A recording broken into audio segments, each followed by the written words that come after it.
Gagi.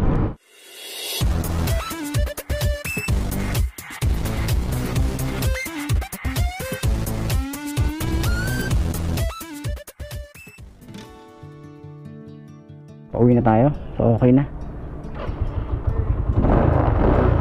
One click lang yun. Shoutout dito sa SM Center Pulilan. Sa lahat ng mga gusto kong ma-meet, nandito lang naman ako sa SM Center Pulilan, no? Pwede nyo naman akong kontakin, mga best. Ayan. Diyan naman ako lagi nakatambay. No? Tsaka mamili na rin kayo bago nyo ako i-meet. Mamili muna kayo. So pauwi na tayo nyan. Tapos na rin ako mag-vlog. Medyo ano oras na, mag-alas 2 na yata. Ganyan naman ako pag alam kong ano na ako, nasagad ko na yung limitasyon ko sa pagbablog, uuwi na ako at para magpahinga dahil ayokong sagarin yung sarili ko, diba? Ayokong sagarin yung sarili ko na ipilit pa kahit hindi na. Parang yung jowa nyo lang, no? Pag hindi na talaga, huwag nyo lang ipilit pa. Dahil kapag pinilit nyo pa, pareha lang kayong masasaktan. Hindi ko na pinipilit yung sarili ko na mag-vlog kahit hindi ko na kaya. Kayo din mga best, di ba? Yung mga kagaya ko na vlogger, no, na talagang napakasisipag. Hindi ako mahilig manood ng mga motovlogger. Depende kung ano yung mga idol natin. Kung tayo sa mga totoong tao pagdating sa vlogging, no? Saka may mga sarili-sarili silang style. Kaya kayo, kung meron kayong ginagayang mga vlogger, okay lang naman manggaya. Kung nakikita nyo na pares kami ng content, no? Kung kunyari, ito yung ginagawa kong content ngayon, kung meron kayong nakikita pares ng content, may kanya-kanya kaming style, no? Style na lang. May kanya-kanya kaming context kung paano namin sasabihin yung mga bagay-bagay. Yan, meron kami mga sarili-sarili. Talagang yung style namin ng vlogging, mapapansin nyo naman, di ba? Kayo pa rin naman ang masusunod, di ba? Kahit gaano man kalupit yung mga edit, kahit gaano man kalupit yung mga sinabi o yung mga kung hindi nyo naman panonoorin at hindi nyo ma-appreciate yung mga ginagawa namin, baliwala din, di ba? Ako hindi ako mahilig manood ng mga ibang vlogs na iba kasi minsan nanonood ako minsan. Ano ba talaga? Nanonood ka ba talaga? Hindi. Minsan nanonood ako kaya lang hindi rin naman nakakatulong sa akin, parang bumababa lang lalo yung self confidence ko. Pero pag nararamdaman ko yung ganong pakiramdam, ang ginagawa kong inspirasyon yung bagay na ganon. Kunyari parang feeling ko down ako sa ganito, napakagaling naman ito, ang galing naman yung magsalita, ganyan, gayahin ko kaya, ganon. Pero hindi mo magagaya yung isang personalidad ng isang tao kung hindi naman talaga ikaw yun, di ba? Hindi mo magagaya at magagaya yan, hindi mo magagaya. Lalo na kung scripted, hindi, mahirap mag-scripted Ang hirap magsabi ng may script. Napakahirap gumawa ng script, mga best, no? Lalo na yung mga scene, hindi mo naman talaga ina-expect yung mga mangyayari, no? Wala, ayoko lang talaga ng scripted yung mga sinasabi. May mga mali tayong nasasabi sa vlog, pero naitatama naman natin. Kaya nga tayo nag-e-edit Pero minsan talaga may mga sablay talaga tayong sinasabi, di ba? Pero hindi naman natin mapiplease yung mga tao na ayaw talaga sa atin, di ba? Meron kasing mga tao na kahit anong gawin mo, kahit gumawa ka ng tama, kahit gumawa ka ng mali, tama't mali, mali para sa kanila, di ba? Pupunayin at pupunayin kanila, meron at merong masasabi sa mga ginagawa mo. Hindi naman natin mapiplease yung mga tao na magustuhan tayo. Kung ayaw nyo sa akin, okay lang naman. At least, di ba?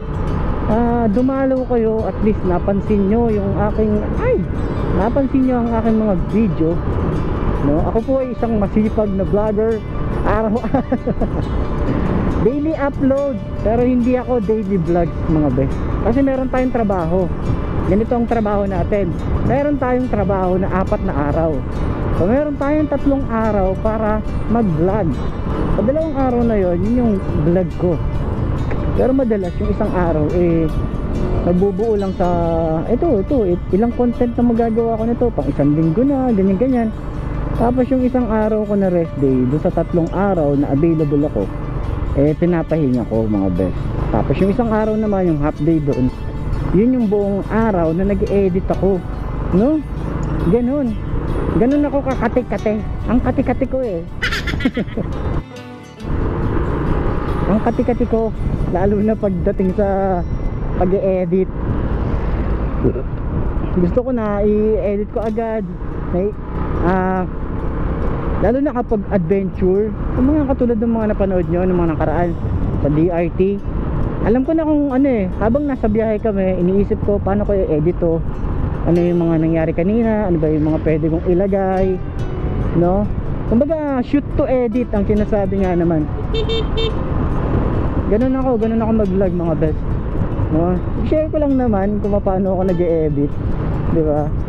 Ganun, shoot, tapos pag medyo pahinga, isipin ko ano ba yung mga highlight doon, para hindi na ako mahirapan maghanap ng sa editing ng mga scene na pwede kong ilagay sa bungad, di ba? Yung mga parang teaser na sinasabi. So ayun, ganun lang naman ako mag-vlog.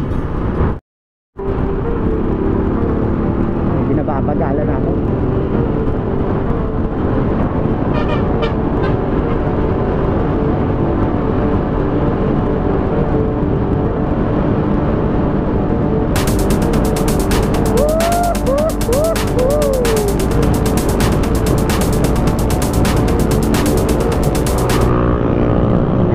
Nice one. Ginagawa mo. Ayun naman, masyado kayong aggressive. Madali lang naman ako, grabe kayo. Para sa para sa content lang. Ipapayo ko lang dahil nga medyo 1 taon na tayo sa vlogging, sa motovlog. At alam ko hindi ako perfect talaga, no? Hindi ako perfect pagdating sa motorcycle review. Marami pa akong gustong pag-aralan talaga, as in, di ba? Hindi ako expert pagdating sa mga motor, no? Ako'y lang din, observer lang talaga ako. Gagi, para ulo. Hindi ako expert.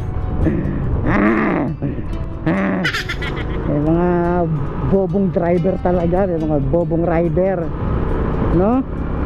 Hindi talaga mawawala yan Hindi ka na nga naka-helmet, wala ka pang lisensya, tatanga-tanga ka pa, ganun, diba?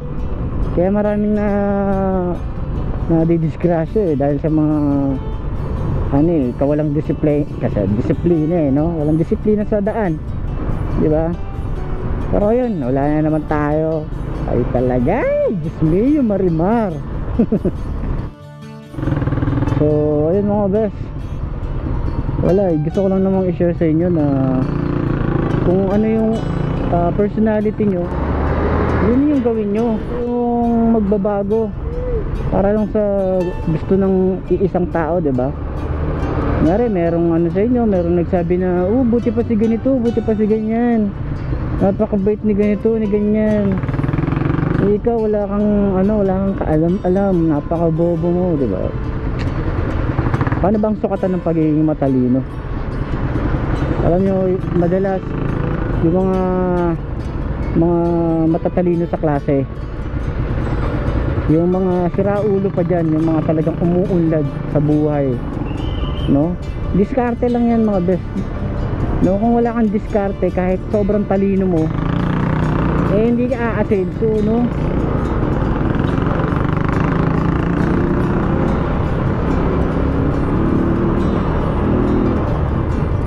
Kahit gaano ka katalino sa school, wala ka namang diskarte sa buhay, wala rin.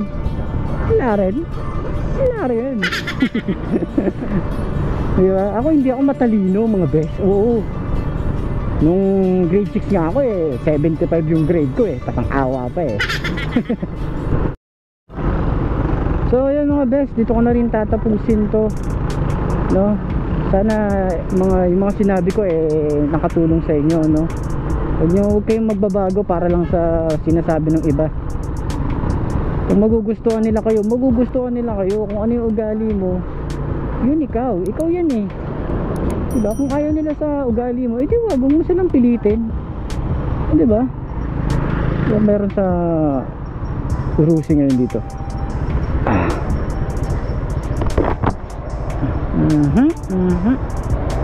Wala silang bago. Mayroong dalawang mag-asawa rito. Bigyan natin to.